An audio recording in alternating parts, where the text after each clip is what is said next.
Show, AM 800 KXIC, Iowa City. I'm Jay Capron, talking pets with Ron Salzer from Petland of Iowa City. Ron, back to school, right? Yes. Empty nest. Yeah, wow. I'm just kidding. I'm not going to, I'll be there one day. I know. I know it. I'm going to just have fun with you that day. I do feel bad for you, though, because I'm sure that's a tough feeling, but you're proud of them, too. Your boy's going off to the University of Iowa, which is amazing, so that's great news there. Got a daughter as a senior. That's right. She's a senior already. How about that? Wow. Yes, that's what I'm talking about. Yeah, because I remember when you took her off to school, and that was a big deal. Wendy had a tough time with that, I know. Oh, we're already having a tough time here. Sorry to hear that, but I'm sure he'll do great. But it's all, it is all good stuff. So yeah, it's not like you're bailing him out of jail or anything, right? No, so, we are so proud and privileged, honored to have the kids we do. They do the right thing. Well, good job raising them. We had an easy job is what it ended up being. Well, we're happy so far. We're happy that he's doing great. So I'm glad to report on that here. And so as we're going to talk pets here as we always do. We have our amazing pet story of the week coming up, and we are also going to bring you the topics of the day. So what are we going to chat about today? We're going to talk about the cuddly Cavalier King Charles. Okay. We're going to talk about paying for performance as far as dog training goes, and you can actually apply this to cats too. But we're also going to talk about don't reinforce those poor behaviors, and that's a more difficult thing. I think we'll get the pay for performance idea, but don't reinforce poor behaviors is going to be more important on that. And then finally, California Naturals dog food. We're going to learn about where they get their ingredients from, and just the small limited ingredients that they even put in this is really fascinating as far as the quality of this dog food. And we're going to answer the question, or help you answer that for yourself. Is this the right dog food for your dog? Okay, very good. We look forward to hearing more about that, and we'll talk more about that with Ron here from Petland of Iowa City. Ron Salzrud is here to talk about what's happening at Petland and what's going on with your pets. We bring in Big Voice Guy, who's here for the amazing pet story of the week. He's got a cap and gown on. It's time for the amazing. It's not graduation time yet. Come on, man. You got to. Oh, he's going back to school. That's what he just said. He's tired of the Big Voice Guy business, and he's going back to school. He's looking for more. How about that? Changing my career. Yeah. Good luck with that. Yeah, you shouldn't. You're good at what you do. You should stick with it. All right, thanks, Big Voice Guy. This one is just from actually happened yesterday, which is pretty cool. I love trying to find new stuff, new fresh stories. A dog saving a Tennessee toddler from a deadly copperhead snake. An 18-month-old boy, Bryson Holloway, was playing with his family in the yard when Shiloh ran over to him and stepped between the boy and a rapidly approaching copperhead. The father, Brian, said he heard the dog yelp in pain and soon realized what happened. The snake bit Shiloh right in the neck. The dog survived, has since recovered, and they say they give God glory in everything, and they know that God used the dog to protect their son. And that's a big dog too. Boy, it's an Australian Shepherd. Big dog that got in the way of the snake. So nice job, the Australian Shepherd Shiloh. You're the star today, and you are the amazing pet story of the week. So good story there. We are going to take a break, and when we come back, you heard Ron talk about what were some of the topics of the day. Anything else you want to squeeze in as we go to break? Hey, we're Petland of Iowa City. Obviously, you can come in and play. We love finding out, is this the right pet for you, and meeting the needs of both of you. But we also do those $5 nail trims. Just bring your dog in, bring the health certificate as far as the vaccinations go. We'll take a copy of that. But $5 nail trims, you can't beat that. No appointments necessary. Then we also have the buy 10, get one free on all of our dog and cat food. You can't beat that either. We got the lowest prices in town and everything on that. So it all works for you. Good deal. That's Petland of Iowa City. Check them out on Lower Muscatine. Easy to get to, and they will take care of you there. It's Petland of Iowa City. We'll be right back with the PAWSitively Petland Show.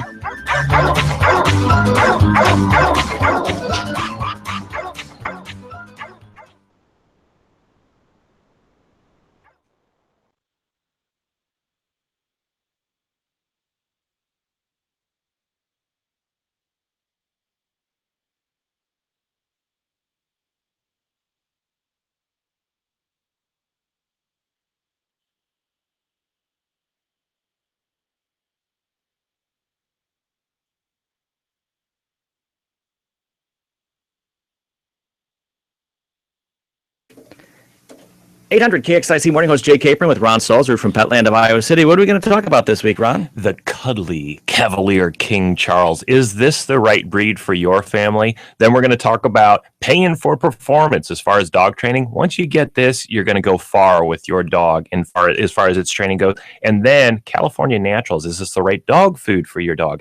It's got some really natural ingredients. We're going to talk about where they source their ingredients from. So a really cool show. It's the Positively Petland Show, Sunday mornings at 9 on KXIC and podcasts available at kxic.com.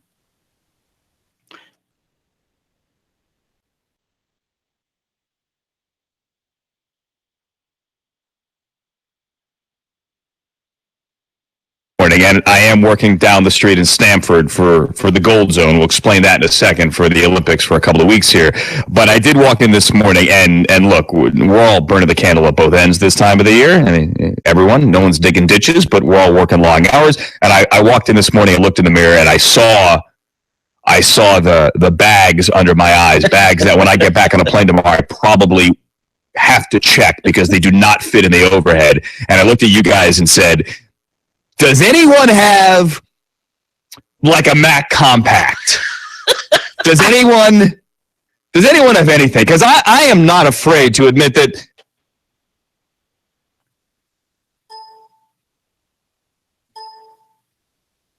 Okay, so this is where it's recording. So stop is the yellow square. Once you hit that, you hit File, Export, and name the file. Yeah, sorry to bail on you like this. I honestly thought this remote was Saturday up until like 2 days ago. The remote for who, though? It's for the Community Foundation of Johnson County. They help, essentially they give out grants every year to organizations that apply to them. And But it's not on the radio. Mm-hmm. But you're national. I'm going to be breaking in when people are listening. It's going to be like, hey, Jay Capron out here broadcasting from. Oh, cool. Yeah. Mm-hmm. So, but I can't quite leave just yet. So let's get you started. And as I finish this up, I'll just bail at some point during the show. Okay. Right. Are you going to talk? Yeah, for a little bit in the beginning. In 3, 2, 1.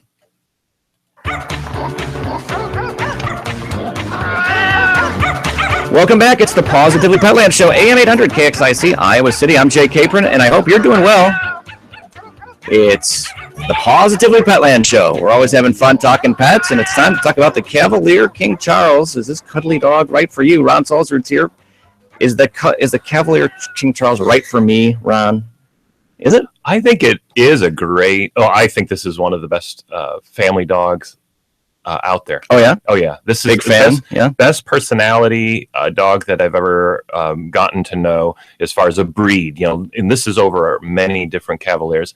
The cuteness of a Cavalier. Mm-hmm. It is one of those few breeds that, as a puppy, it is cuter than cute, and then as an adult, I think it still maintains that puppy cuteness. Mm-hmm. So it's got the cute factor on it and everything. So I think it's interesting coming from a pet store owner, someone who has, been doing this for a long time too, to hear you say you think it's one of the best breeds. That says a lot because, you have all these other breeds to choose from. So if it says something that's you've been impressed by it. Yes. So, cool. And so we're going to study. Let's find out why. Let's tell me about the Cavalier King cuddly Charles. Cavalier King Charles. All right. So history, I'm going to totally admit, they go into some pretty deep detail on this, and so I have to summarize it because I actually don't get half the history on it. But it's toy spaniels are part of European court life as early as the 15th century, were sometimes referred to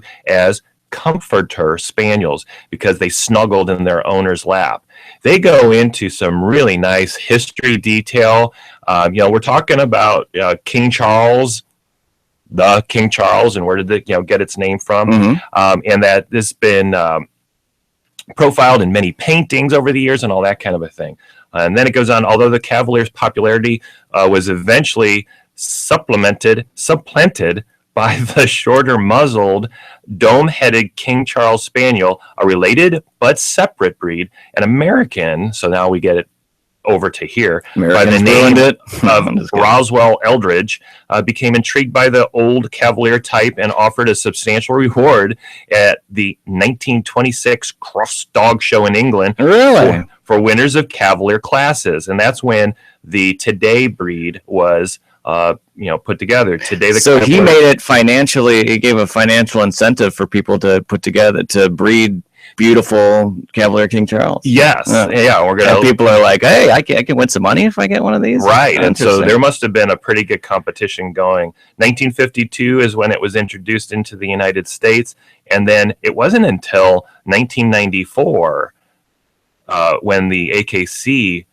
brought it into their group of breeders. So that is, I thought it would have been a lot longer ago as far as the Cavalier, but it's one of the more recent inductees into the AKC. It is beautiful. What about maintenance on that dog? Let's get into, we're going to get into a little bit of behavior and then talk about the maintenance. The Cavalier was never designed to be anything other than a sweet, gentle lap dog to please the ladies of the royal court. I like that.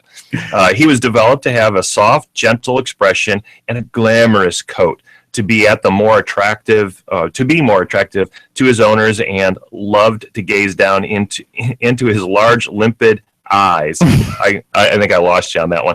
In the 18th century, John Churchill, the Duke, and this is kind of interesting, the Duke of Marlborough became a great patron of the Blenheim color, which is the red and white, and demanded that his Blenheim be hardy and able to go all day behind a horse. Isn't that funny? Demanded. Yeah.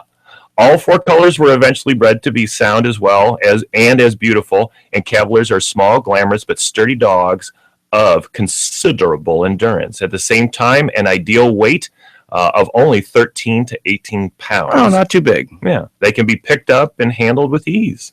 Because the royals often had a number of these dogs living in the palace confines, they are bred to be congenial with each other, and they remain very dog tolerant today, to this day. So you may have another dog in your family, and many of them get along well with other dogs. Mm-hmm. And then it goes on, the Cavalier does not demand more than a loving home.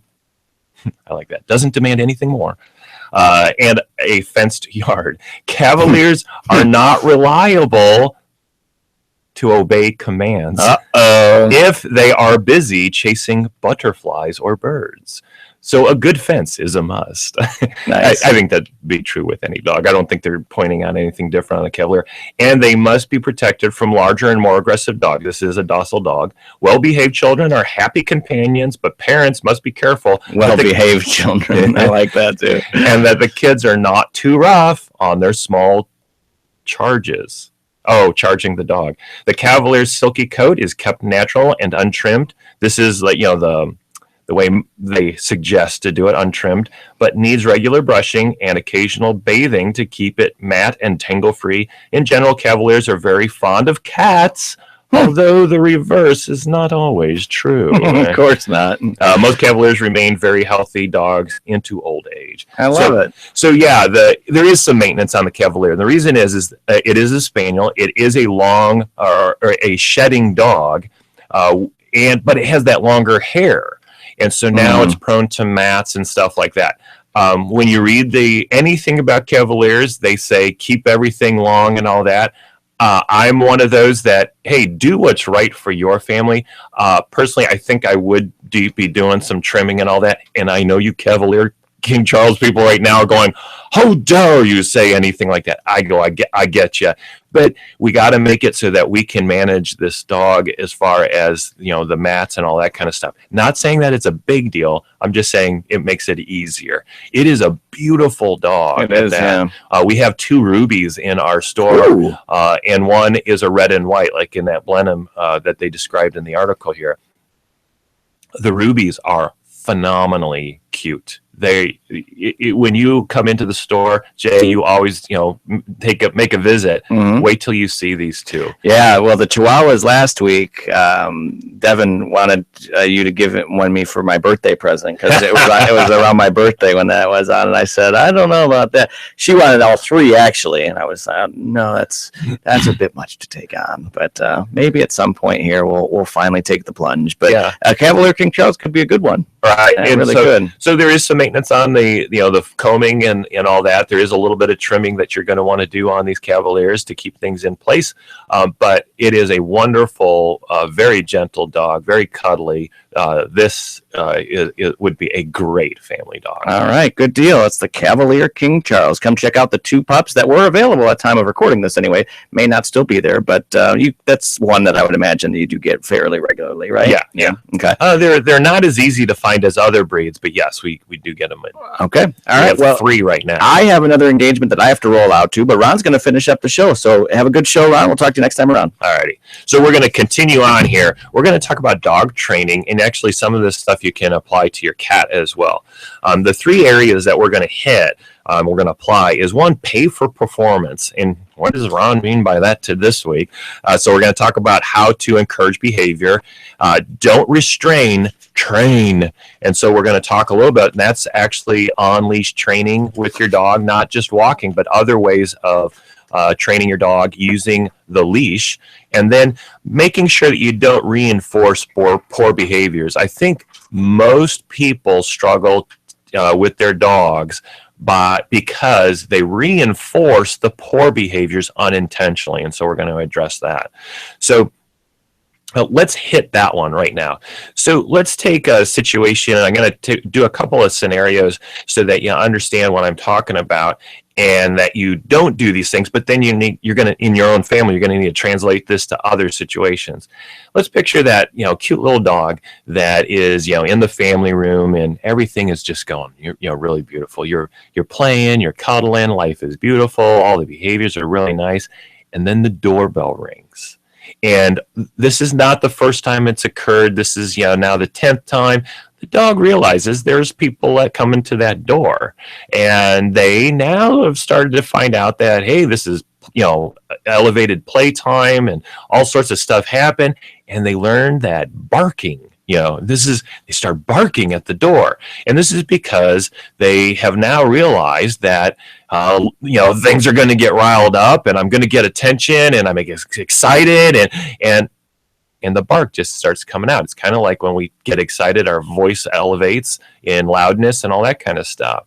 And so it's getting used to this behavior. And in fact, we're encouraging it because the door opens, they get attention. We even pick them up and go, stop that barking. Well, they don't understand English. All they know is they just got picked up on top of all this, and they got their head scratched and everything. And, this must be what they want me to do. And so they do more and more of it because we're reinforcing that behavior, picking them up, giving them attention, talking with them, giving them all sorts of different reinforcements that life is beautiful when I start barking at the door and I get to play and all that kind of stuff. So we need to not reinforce those poor behaviors.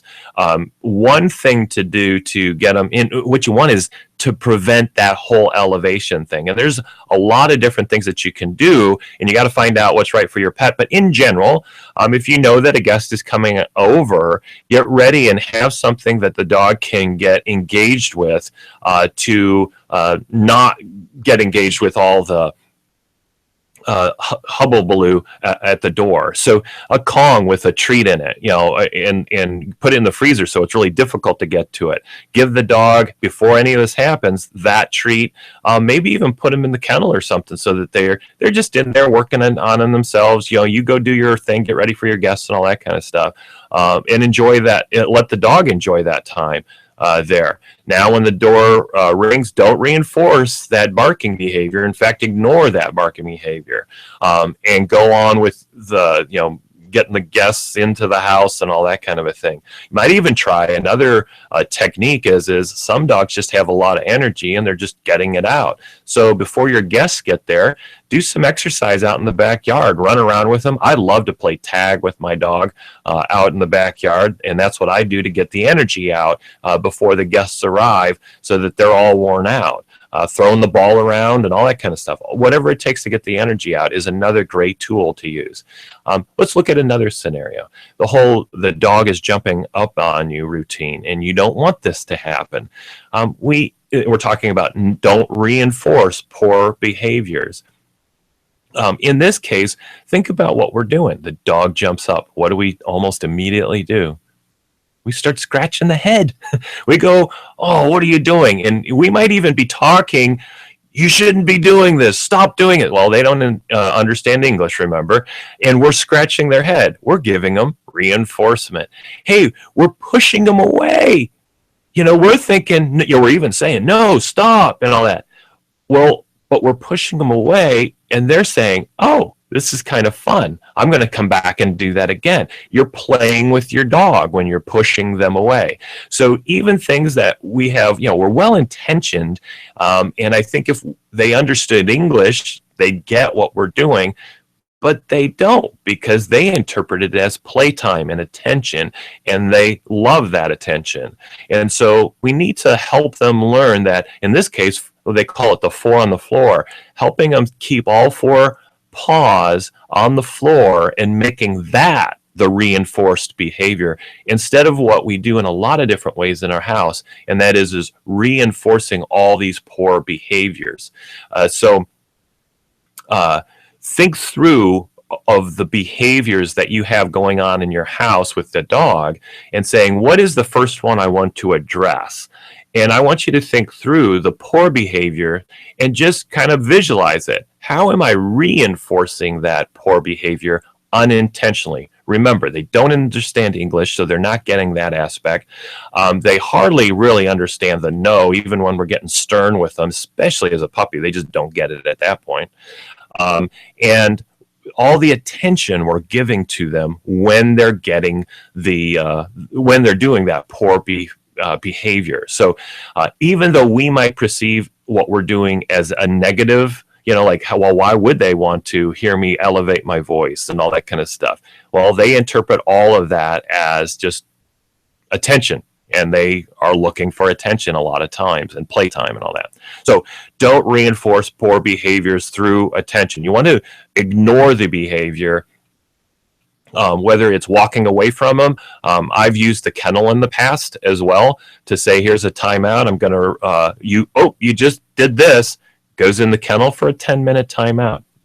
It's ignoring the behavior. Let them get through it. As soon as they stop the behavior, let's say it's barking, once you get 10 seconds, 20 seconds of not barking, I run in there and get them and then pick them back out again so that they understand when they're quiet, they get attention. When they bark, they don't get attention. I think you're starting to get the idea there. So now let's talk about paying for the right behaviors or paying for performance.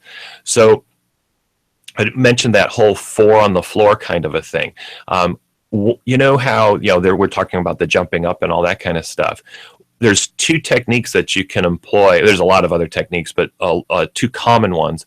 One is reinforcing when all 4 paws are on the floor. And so if you're trying to have your dog not jump up on strangers, you want to be the focus of the paying for attention. Look at, come over here. I'm where you're going to get paid for performance. I'm going to have the treat. We've learned from the past that treats are the number one ways to show the dog that life is what you're doing right now is what I love. Scratching them on the jowl area is the second, a little bit of a distant second, but it's definitely a reinforcer of behavior. And then calm, reassuring phrases that they learn are good is the third. So something like, hey, good dog, that kind of a thing. So in the beginning, we want to use that treat to give them a straight on, hey, this is really good behavior. We can back off on the treats on those behaviors as we see performance increase, and then use the treat in the future if we need to reinforce it again. I've always found that training is not something you do once. It's not something you do it all at one time. It's something that's spread out over time. You see the performance improve. I often look at how are we doing compared to last week? Are we going in the right direction? Yes. Then continue on what we're doing. And then I also have found when we've gotten there, the poor behavior is gone.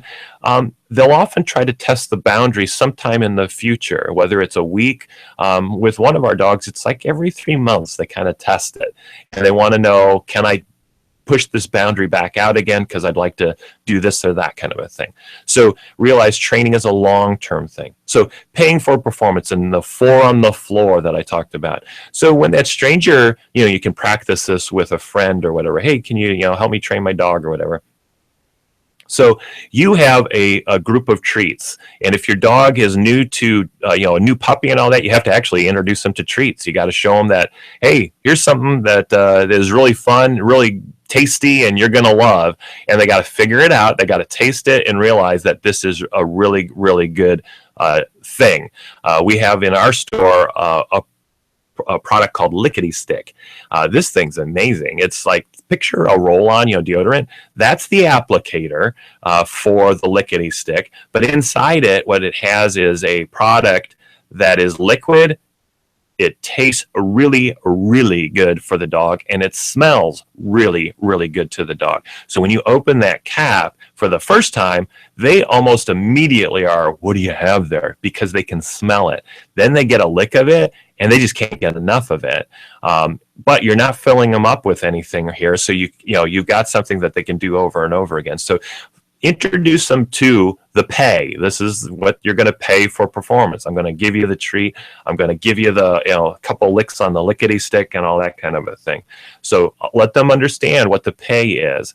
Now the 4 on the floor, you're going to put the treat low to the floor, so all paws are on the floor, and or the treat you can just lay on the floor so that they have to put their head down, i.e. all 4 paws are on the ground now, and they get it. So as the stranger or the friend or whoever it is coming closer to you, start rewarding the 4 on the floor at that point, and keep on distracting them as soon as the dog is, hasn't quite jumped up, but you can tell when they're like ready to do it. Put that treat on the floor and give them another treat because they haven't done it yet. If they do jump up, I'm going to give you a technique at the end on how to go a little further on that training. Don't reward that behavior for sure, so they don't get a treat or anything, but bring them back to 4 on the floor. Now here's the technique on bringing them back. You have them on a leash right now, so this isn't a dog just running around. You have control. You got to have control of their behavior. What you want to do is gently pull them from the side. Don't pull them backwards, and get them to settle. Just gently pull them back sideways so that they put their paws back on the floor. Reward, their paws are back on the floor, kind of a thing at this point, and get them back to understanding when your paws are on the floor, they get paid with a treat or the Lickety Stick. So an important part that you have to have right now is the lead is on the dog. You have to have the lead so you can control some of this behavior that they're doing, and they don't just run away or get out of control. So that's how you bring them back to 4 on the floor. You ignore the behavior as far as pay goes, but you correct it gently with the lead. In general, also when they're on the lead, if they're tugging at the lead, and this is going to help you when you go for a walk, don't keep it taut. Don't let them pull. Don't ever reward that. You want to show them that when the lead is loose, good things happen. They get paid, kind of a thing. And that's called don't restrain. Don't pull so that the lead is tight. You want to train. You want to reward good behavior. and that is with the treat at this point. And again, realize this is all, the treats are going to go less and less in the future on these behaviors that you're trying to eliminate, because they're going to have better behaviors in the future. So we learned a bunch of things all there at one point. Don't reinforce the poor behaviors, and we went through examples of that. We then went how to pay for performance. That is when you got them on the lead. When the lead is slack, then they can get the reward. Now bring in the attractant, kind of a thing. The person, if it's jumping up on people, bring that closer to you. Reward good behavior when the paws are on the floor. Ignore the poor behavior, so they don't get anything when poor behaviors are occurring, but also correct those through a gentle pull, in this case, to get them down off of the individual, so that they understand that's not appropriate, and then reward that good behavior of 4 on the floor right away. It's really interesting. Dogs learn when you give them a treat. And this is whether you do it properly or improperly. When you give them a treat, whatever they're doing, they're going to try to do it again to get another treat. And so let's translate this to another scenario to help you understand how strong this is. And that is a lot of people for potty training, they'll go, hey, okay, go potty, and you get them outside and all that kind of stuff. And then when they get back into the house, oh, you went potty outside, I'm going to reward that behavior. And so then you give the treat to them when they're coming through the door, or when you get into the laundry room, or go to the refrigerator, or whatever it is, wherever the treats are. Realize whatever they're doing right then is what they think they're being rewarded for. So if it's coming inside the door frame, then they're going to come into the door frame. If you give them a reward, okay, but they're going to go right back out the door and come back in just to see if they can get another reward. So whatever they're doing right then and there is what they're what you're communicating to them is what they're getting rewarded for. So they're going to do it again.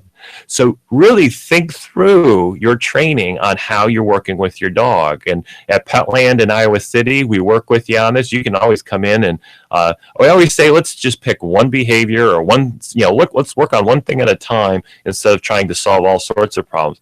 And then you peck away at these things. And so maybe jumping up on you is the first thing that you're trying to eliminate. So we just went through that in pretty good detail. Maybe potty training is your thing. You want to make sure in training that you don't yell, you don't hit, you don't, all those negative things that we think might have worked in the past, they actually don't, and they actually hurt the whole situation. So we want to think through those behaviors, like potty training, when they're doing their business, and they're even doing it in the area that you want them to do it at. My daughter just came up with an idea this week. We were outside, and dogs were pooping and peeing and all that kind of stuff, and I was doing the rake, was getting up the poop and disposing of it and all that. And she goes, Dad. She goes, why don't you train them to go off into that corner? We have a wooded area. Why don't you train them to go off in there where we never go, and just have them poop over there? I go, that's genius. Why haven't I thought of that one before? All I have to do then is, hey, let's go potty. And I might even pick my dog up so that they don't go prior to getting there. Pick them up, get all the way to that area, give them, then put them down. And if they poop or pee in that area, which, at this point they're a loaded gun, so they're going to go pretty quick. If they go in that area, I'm going to give them a treat. So they already know that they got to go outside, because I've done that with them when they were younger. Now I'm going to put them down, and you can do this from the beginning as well. I'm going to put them down in that one spot. And if they do it right then and there, I'm going to give them a reward. Over time, they're going to understand, hey, when I poop or pee in this one area, I get a reward. He wants me to do that. I'm going to do that again because I want to get that reward again. Now, over time, and every dog's a little different. Some of them catch on within days and weeks. Others, I have one, and man, it takes months before it gets it. And this is a quick learning dog. This isn't a slow dog. This is a dog that wants to test the boundaries. I have to do it over months to help them understand this is where I want you to do. Great things happen when you do it right here, when you do that poop or pee right there. So we Now, went through some really good scenarios. You pick, what are you wanting to change in your dog? Remember to don't reinforce those poor behaviors. Look through it. What am I doing that I probably am actually reinforcing? I'm giving it attention. I'm scratching it. I'm picking it up. I'm saying good dog, whatever it is. Stop reinforcing those poor behaviors. Then turn it around and pay for performance. Give it a treat immediately when it's doing what you want it to be doing, whether it's 4 paws on the floor, pooping or peeing out somewhere, being quiet. When the door opens and your dog is quiet, here's a treat, here's a treat, here's a treat. If they start barking, ignore the behavior. Try to distract them from barking. Oh, they quieted down. Here's a treat, here's a treat. Or using the lickety stick, here's a lick, here's a lick. Giving them pay for performance. And then finally, don't restrain your dog when you're trying to do this. Don't pull the lead and go, whoa, stop, and just keep on restraining your dog. Train the dog, and that's what we're doing with the pay for performance. Instead of having the dog on a lead and everything's pulling and spastic and all that, get that lead slack, pay for that slack performance. The lead is slack, pay for performance, and that's going to help you when you go for a walk. When the lead is slack, they get a reward. When the lead is taut and they're pulling, no reward. You can even use, and we'll talk next week about using some tools to prevent them from pulling, some nice kind tools in those ways. So we'll take this one step further and use some advanced tools on that. So that is training. I just wanted to talk through that. Next week, we're going to talk about some tools that you can use to help you with this. Because one thing I think in training, there are some trainers out there that, they're all about this, and I am too, and I get it and all that. But I know in my own family, we have conflicting ideas of how to do things. Even though we know the right things, we all have different opinions on it. And so that's where some additional tools, no pull collars, are really good, kind ways of getting your dog to stop pulling and all that. So you can use that to refrain them from pulling, but then use a reward when the lead is slack again. And by using these tools, we all can get things going in the right direction, a little more in unison and all that. So we'll talk about those tools next week. So then I wanted to go into California Naturals is our food of the week for dogs. And I thought there was some really interesting things about California Naturals. It's in our store, as right when you walk in the door, we have that buy 10, get 1 free on all of our dog and cat food. Well, right now we're profiling California Naturals because it's something new to our store, and we're really excited about it because it's what's called a limited ingredient diet. It's a premium food, but what I got a kick out of is that it is a they talk about where do they get their ingredients from, and we'll go through a little bit of that too. So one is our premium food, all the buy 10 get 1 free foods that we have in our store. Realize that yes, there is a little more expense into it, but you are not going to pay more over time by going to a premium food. Think through this. If you go buy food from a mart, and whether it's the grocery store or one of the big department stores or whatever, realize that they are all competing on price over there. So they have to keep the price low. So that manufacturer's got to cheapen the product to make sure that they're competitive with the others that they're competing with. Because there's nobody out there talking with you about these foods. So it's all price competition. It's got cheap ingredients in there. Cheap ingredients are those that they can't use elsewhere, so they put it into the dog food.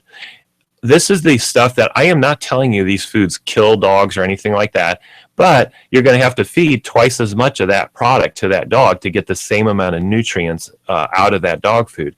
If you're feeding twice as much to that dog than you would a premium food, you're paying an elevated price right there.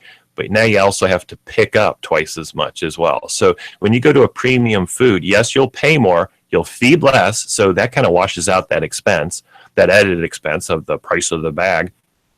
but you also are going to pick up less. Whether you're a large breed owner or a small breed owner, we all would love to pick up less, kind of thing as far as the poop goes. So realize that's one of the big advantages. Another advantage is these premium dog foods have extra stuff in them that the cheap brands won't put into it because it's more expensive. Elevated omega-3s and fatty acids. I just started seeing the commercials for the cheap foods. Oh yeah, we've got that in there too, at a really low level, because they can't afford to put them at the levels that we know helps us. It's just like when we're taking vitamins and everything, if we cheapen up and do a lot less, we don't get the same effect when we're taking those omega-3s, fatty acids, flax seeds, and all that kind of stuff. We got to eat enough for it to do what it's supposed to do. The essential fatty acids are essential to us. We have to eat them because our bodies can't produce them, but we have to eat enough to get the benefit of them. So premium foods also have the ingredients that our dogs need, are essential to their diet to be healthier, to have a healthier skin and coat, which means less shedding, silkier coat, and all that kind of stuff. So that's premium food in general. California Natural excels in all of those areas, but one thing that I think differentiates them is their willingness to say, this is where we get all of the ingredients for these foods. So chicken meal is the first ingredient on their list. Chicken meal means cooked chicken. So the meal part is just saying that it's cooked. If it's cooked, that means all the water is removed and all that kind of stuff. So this is it's actually measured 300% concentrated. When you cook something, a meat, it becomes concentrated as a result. If you think through it, when you go to buy the quarter pounder, it's a quarter pound prior to cooking. After it's cooked, it's a lot less than a quarter pound because the moisture has been removed through the cooking process. So chicken meals, first ingredient on the list. They source all of the chicken meal within the United States. And in fact, they're going to tell you what states: Arkansas, Georgia, Mississippi, Missouri, Tennessee, and Texas, to get the chicken they need for that dog food, for California Naturals. So that's pretty specific. They're not messing around with, where do we get stuff? So let's go to rice. So brown rice is more digestible than corn and some other grains that are out there. So that's why they put brown and white rice into the dog food. It's more digestible. You can get more carbohydrates from rice than you can those other grains that are out there. That's why we also benefit from that. If you eat rice, you're going to get more carbohydrates from the rice than you would a corn or other grains. So they get their brown rice and white rice from Arkansas and Missouri. I love that they're doing this. That you're like, wow, they're telling me exactly where all this stuff is coming from. Sunflower. So there's some grain qualities in the sunflower, but then there's some oils that you're also getting from the sunflower as well that are contributing to the dog food, which is essential for that dog to be healthy and all that. So where do they get their sunflower oil from? North Dakota. So that's a single state source right there. So I think that's neat that they're doing that. And then one more, we'll go into one more ingredient, and that is flaxseed. Here's a question before I get it out. Where do they get the flaxseed from? This is something that I wasn't sure where they all got it from. But flaxseed is back into one of those oils and grain, and so now it's essential. It's good for them. They get nutrients from them, but they get also some oils from it. Okay, you got it? It's North Dakota and Canada is where they get their flaxseed from. So California Naturals is a really high premium food. We're profiling it right now. We're going to have it in our store from here on. Try it. Is it the right dog food for your dog? Are you looking for that higher quality? Hey, I'd like to take a step up. I'd love to feed less as a result. They'll poop less as a result, but I really like that fact that it's got those essential ingredients that actually make my dog feel better, look better, live a longer, happier life as well. So take this step to a premium food. Check out California Naturals. It's on our buy 10, get one free in our store. So see if it's the right food for your dog. If you have some concerns or how do I, feed this to my dog? The first, and I'll go into just one, caution, make sure you're choosing the right food for your dog, not your dog. Or cat in that manner, and that is if it's a good quality, it's just like children. Sometimes they go, I don't quite like it as much as I like the ice cream or whatever. I want to eat ice cream. Well, they got to eat the good stuff. So in our house, if they don't eat their food because they're being a little stubborn or they think they're going to get something better, make sure you're not doing that. Where if you don't feed them this, you're going to feed them something what they call more tasty and all that. They have to eat what's in front of them. If they don't, then they got to wait till the next meal before they get their food. That's how you want to introduce new food so that they are eating what is good for them, what you've done your research on and all that kind of stuff. So California Naturals is that. So thank you very much for listening this Sunday. Hope you enjoyed the show. We're on every Sunday at 9 till 10. We cover breeds, we cover food, and we cover training tips and things to help you with your pets at home. Not only dogs, not only cats, but the hamsters and fish and all over time. You can catch us on the AM 800 podcast page and other ways if you wanted to look at past episodes. Remember Petland of Iowa City? We're located at the Sycamore Mall, now known as the Marketplace Mall. We got that $5 nail trim. Come in anytime, no appointment necessary. Just bring your vaccinations with you and we'll get that done for you. And then, like I've been saying here at the end, all of our buy 10, get one free on all of our cat and dog food. And we have a ton of supplies, collars, leads, toys, chews, all sorts of things for your dogs, cats, hamsters, fish, all that kind of stuff to choose from. And if there's any questions, just let us know. We'd love to talk with you on how to help your pet and meet the needs of yourself and your pet. So see us over at Petland in Iowa City at the Sycamore Mall. That's it for today. Thank you very much for listening. Have a great day.